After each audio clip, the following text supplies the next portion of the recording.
Hello everyone, क्या हाल है आप लोगों के। तो बेटा कई बार आप लोगों ने मेरे को बोला कि सर ऑडिटिंग एंड एथिक्स को रिवीजन कैसे करें, इसकी स्ट्रैटेजी बता दो। तो आइए आज के अपने स्ट्रैटेजी वीडियो में अपन इसकी बात करते हैं। सुनो, जब ये आप स्ट्रैटेजी वीडियो देख रहे हो तो एक चीज का मैं अजम्पशन ले रहा हूं। ये अजम्पशन क्या है कि तुम लोगों ने ऑडिटिंग एंड एथिक्स को वापस से पढ़ा है, क्योंकि पहले सब्जेक्ट ऑडिटिंग एंड अश्योरेंस था, अब ऑडिटिंग एंड एथिक्स है। और जी हां, 70% चीजों में या तो बदलाव है या नहीं है। तो वो तुम पढ़ के आए हो, चाहे कोई रेगुलर बैच, कोई फास्ट ट्रैक बैच, कहीं पे भी तुम ये बात पढ़ के आए हो। ये मोस्ट इंपॉर्टेंट अजम्पशन है। नंबर लाने के 7 स्टेप्स है बेटा, सारे स्टेप्स कंपलसरी स्टेप है, एक भी चीज तुम ओमिट नहीं कर सकते। और ये स्टेप कर लिए ना तो ऑडिटिंग या जनरली और भी थ्योरी सब्जेक्ट में ये स्ट्रैटेजी को तुम इंप्लीमेंट कर सकते हो।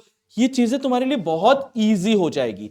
तुम जो आगे का अपना टाइम टेबल बनाने वाले हो, अब तुम्हारे को एग्जाम का एक फियर वाला जो है ना कि ये कैसे करना है, क्या करना है, हर दिन का क्या, तुम तो शायद नंबर ऑफ आवर्स की भी प्लानिंग होगी कि इस सब्जेक्ट को मैं इतने आवर्स देने वाला हूं।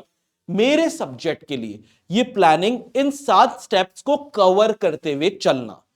सबसे पहले स्टेप की अगर अपन बात करें तो देखो, एक बाइफरकेशन करना पड़ेगा तुम्हें चैप्टर्स को। अब चैप्टर है टोटल 11 ऑडिटिंग एंड एथिक्स के अंदर। उन चैप्टर्स में सारे चैप्टर तुमको डिफिकल्ट नहीं लगे होंगे या सारे चैप्टर सबसे इजी भी नहीं लगे होंगे। तुम्हारे हिसाब से एक बाइफरकेशन चाहिए मुझे कि कौन सा चैप्टर तुम्हें इजी लगा, कौन सा मॉडरेट लगा, कौन सा हार्ड लगा।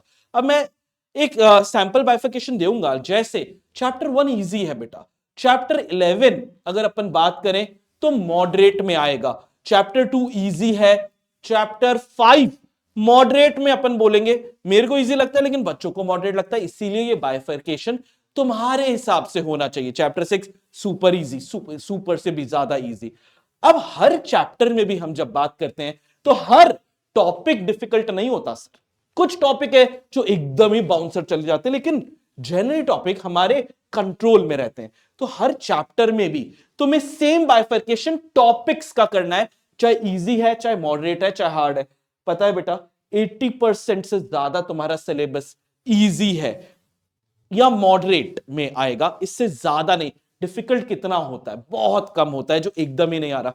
ये आता है ना तो तुम्हारा कॉन्फिडेंस जो है एकदम से बढ़ता है। यार इतना सारा सिलेबस तो कंट्रोल के अंदर, 80% सिलेबस अगर कंट्रोल में आ गया तो कॉन्फिडेंस अपने आप बढ़ेगा। और ज्यादातर ये कॉन्फिडेंस का गेम होता है। जैसा मैंने तुम्हें पहले भी बोल दिया, अ सैंपल बाइफरकेशन मैं तुम्हें प्रोवाइड बहुत जल्दी करने वाला हूं। इसमें मैं अलग से एक वीडियो लेके आने वाला हूं, stay tune for that video.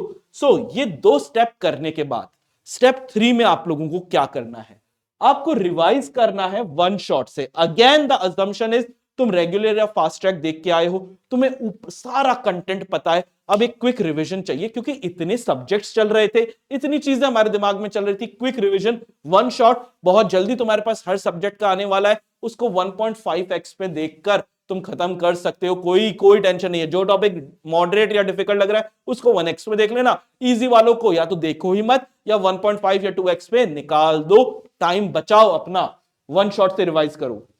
एक काम करो, तुम लोगों ने जो वीकली टेस्ट थे वो डाउनलोड करके रखे होंगे, नहीं तो अभी भी तुम्हारे पास ऑप्शन है, डाउनलोड कर लो सारे वीकली टेस्ट। उसको ऊपर ऊपर से क्वेश्चन पढ़ो और उसके कीवर्ड क्या लिखोगे। तुम कई वन शॉट भी देख चुके हो, उसके बाद कीवर्ड कीवर्ड कीवर्ड कीवर्ड तुम लोग को लिखना है। कॉन्फिडेंस यहां पे भी बढ़ेगा, सिलेबस हमारा कवर हो जाएगा। स्टेप 5 में आपको करना है मास्टर टेस्ट सीरीज एकदम तरीके से, बिना कोई चीटिंग वीटिंग किए, क्योंकि ये इवैल्यूएटेड सीरीज है। इसको आप करोगे और फाइनली जो आपको नंबर देगा, जो भयंकर आपके मार्क्स लाएगा, वो क्या है? बहुत ही जल्दी जो एमसीक्यू की बुकलेट है वो हम आपके लिए अपलोड करने वाले हैं बेटा। एमसीक्यू की बुकलेट तैयार है, अपलोड होने वाला है। उसमें पहले ही आंसर देख के टिक टिक टिक टिक मार लो और उसको रीड कर लो। यहां पे पास होने का तरीका बहुत ज्यादा इजी है। यहां पे एमसीक्यू के साथ साथ आईसीएआई के बैक क्वेश्चंस,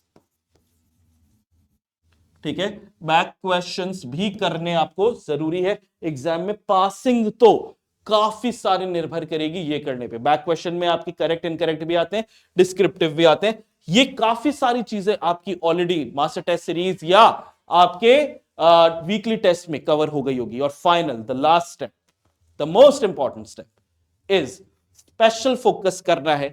जब हम क्लास में पढ़ रहे थे तो आपको मार्क कराया गया है 3M 4M ऐसे मार्क कराया गया है, उस पे एक्स्ट्रा फोकस करना है। ये आपका मोस्ट इंपॉर्टेंट क्वेश्चन बैंक जो है वो बन चुका है, और वही जो भी टॉपिक्स पे मैंने न्यू मार्क करवाया है उस पे स्पेशल फोकस करो।